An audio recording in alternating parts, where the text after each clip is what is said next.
Κύριε Σπύρο Λαφαζάνη, καλησπέρα. Καλησπέρα σας. Θα μας μιλήσετε λίγο για το βιογραφικό σας? Βέβαια. Γεννήθηκα στα Αρφαρά Μεσσηνίας το 1973 και το 1991 κατόπιν πανελλαδικών εξετάσεων εισήχθην στη Στρατιωτική Σχολή Αξιωματικών Σωμάτων, Παύλα Ιατρική Σχολή Θεσσαλονίκης. Μάλιστα. Θα μας περιγράψετε λίγο πιο συγκεκριμένα για τις σπουδές σας και για την ειδικότητα που ακολουθήσατε? Η έναρξη της ειδικευσής μου στην νευροχειρουργική ειδικότητα ουσιαστικά ξεκίνησε το 2003 και τέλειωσε το 2007 στο Γενικό Κρατικό Αθηνών. Το 2007 απέκτησα τον τίτλο της νευροχειρουργικής ειδικότητας και έκτοτε είμαι ειδικός νευροχειρουργός. Μάλιστα. Ο κόσμος πώς μπορεί να έρθει σε επικοινωνία μαζί σας? Υπάρχει κάποιο site?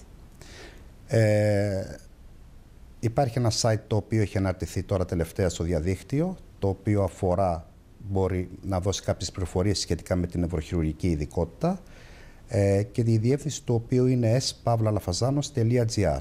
Εκεί ο κόσμος, όπως είπα, μπορεί να ανατρέξει, οι συμπολίτες μας, προκειμένου να βρουν κάποιες πληροφορίες που αφορούν προβλήματα υγείας συναφή με την νευροχειρουργική ειδικότητα. Τι είναι η νευροχειρουργική ειδικότητα, με τι ασχολείται?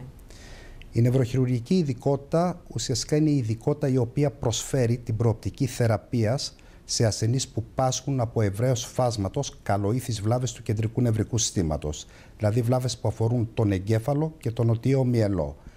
Επίσης, αποβλέπει στην παράταση αλλά και τη βελτίωση της ποιότητας της ζωής σε ασθενείς οι οποίοι πάσχουν, καλώς ή κακώς, από εξουθενωτικές νόσους του κεντρικού νευρικού συστήματος. Περιλαμβάνει όλες τις πτυχές της διάγνωσης, της προσέγγισης, αλλά κυρίως της θεραπείας, που είναι ως επιτοπλίστων χειρουργική, για όλες αυτές τις βλάβες που αφορούν το κεντρικό νευρικό σύστημα, τον εγκέφαλο δηλαδή και τον νοτιό μυελό. Τι εννοούμε με τον όρο μικροχειρουργική, τι απαιτείται για να επιτευχθεί? Με τον όρο μικροχειρουργική ουσιαστικά εννοούμε επεμβάσεις που γίνονται στην περιοχή του κεντρικού νευρικού συστήματος, στον εγκέφαλο δηλαδή και στον νοτιό μυελό, μέσω μιας μικρής οπής που αφορά είτε τον εγκέφαλο είτε το νοτιό μυελό και με χαρακτήρα ατραυματικό για τον πέριξ της βλάβης υγιή νευρικό ιστό. Ουσιαστικά δηλαδή εφαρμόζονται κάποιες τεχνικές οι οποίες έχουν στόχο να προσεγγίσουν τη βλάβη και μόνο τη βλάβη χωρίς να δημιουργήσουν πρόβλημα στον πέριξ υγιή νευρικό ιστό. Η νευροχειρουργική ή μικροχειρουργική θα λέγαμε ότι δεν συνίσταται αποκλειστικά και μόνο στη χρήση του μικροσκοπείου, αλλά είναι, θα λέγαμε, ένας καινούριος κλάδος, μια καινούρια έννοια. Βασικές προϋποθέσεις για την εφαρμογή της μικροχειρουργικής πέραν του μικροσκοπείου είναι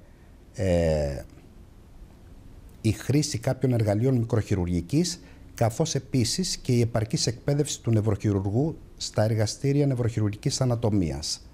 Όσον αφορά την εκπαίδευση του νευροχειρουργού στο εργαστήριο νευροχειρουργικής ανατομίας, αυτό θα πρέπει να γίνεται προκειμένου να πετευθούν οι κάτωθοι στόχοι. Πρώτον, προκειμένου κάποιος να έχει μια πολύ καλή γνώση της ανατομίας του εγκεφάλου αλλά και του νότιου μυελού. Δεύτερον, προκειμένου να υπάρχει μια εξοικείωση στις μικροχειρουργικές τεχνικές. Και τρίτον, προκειμένου ο ίδιος να εκπαιδεύει τον εαυτό του για την ανάπτυξη αυτών των καλούμενων μικροχειρουργικών τεχνικών. Αυτές οι μικροχειρουργικές τεχνικές ενισχύουν τη δεξιότητα του νευροχειρουργού, τονώνουν την αυτοπεποίθηση, βοηθώντας τον ίδιο να μπορεί να εκτελέσει πολύπλοκες και πολύ ωραίες χειρουργικές επεμβάσεις, προσφέροντας πάντα το καλύτερο για τον ασθενή. Μάλιστα. Στο site έχουμε δει πάρα πολύ φωτογραφικό υλικό, ναι, περιγραφικότατο. Να μιλήσουμε λίγο για αυτή την εμπειρία στο εργαστήριο νευροχειρουργικής. Όπως προείπα, η εκπαίδευση ενός νευροχειρουργού στο εργαστήριο νευροχειρουργικής ανατομίας είναι απαραίτητη προϋπόθεση προκειμένου κάποιος να μπορέσει να αποκτήσει μια ισχυρή γνώση ανατομίας. Η ισχυρή γνώση ανατομίας, όπως και σε κάθε χειρουργική ειδικότητα, είναι απαραίτητη για την επιτυχή επέμβαση, για την επιτυχή εφαρμογή κάποιων ιδιαίτερα πολύπλοκων επεμβάσεων στον εγκέφαλο και στον νοτιό μυελό. Κλείνοντας, θα ήθελα να αναφερθούμε και πάλι στο site σας, ναι, αλλά και να μας μιλήσετε γι' αυτό λίγο πιο αναλυτικά.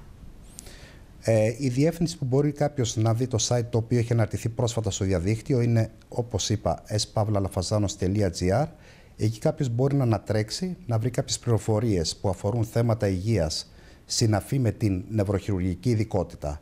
Θα πρέπει να τονίσω ότι η ιστοσελίδα αυτή έχει δυναμικό χαρακτήρα, ανά πάσα στιγμή ανανεώνεται και δεν έχει στατικό χαρακτήρα, δεν είναι στατική. Ο κόσμος μπορεί να έρθει σε επαφή μαζί σας? Σαφέστατα. Υπάρχουν φόρμες επικοινωνίες μέσα από το site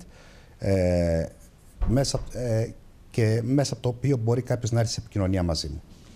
Τι άλλο θα δούμε στο site? Αναλύεται συγκεκριμένα ενότητες, ασθένειες, κατηγορίες που πρέπει ο κόσμος να ξέρει σχετικά με την ειδικότητά σας? Ουσιαστικά αναλύουμε, όπως και σε κάθε ιατρικό site, παρέχουν μάλλον μέσα από κάποια κείμενα πληροφορίες που αφορούν προβλήματα υγείας συναφή με την νευροχειρουργική ειδικότητα, καθώς επίσης και τα καινούργια δεδομένα τα οποία αφορούν την νευροχειρουργική ειδικότητα.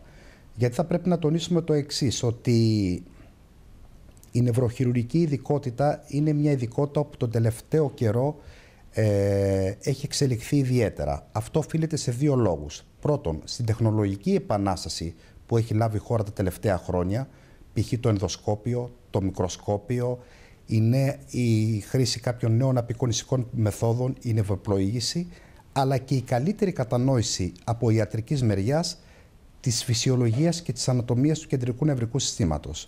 Άρα το site έχει διτό σκοπό. Σαφέστατα. Από τη μία ο κόσμος να ενημερωθεί αλλά και να έρθει σε επαφή μαζί σας, αλλά και διάφοροι οι ιατροί, οι ενδυνάμοι ιατροί να ακολουθήσουν έτσι το παράδειγμα και να ενημερωθούν για την πορεία και την ειδικότητά σας. Με αφορμή την πολύ σωστή παρατήρησή σας, να πω το εξής, ότι το site ουσιαστικά απευθύνεται σε όλους τους συμπολίτες, αλλά επίσης και σε γιατρούς της ιδείας ή και άλλων ειδικοτήτων που ενδεχομένως θα θέλουν να τρέξουν να πάρουν κάποιες πληροφορίες.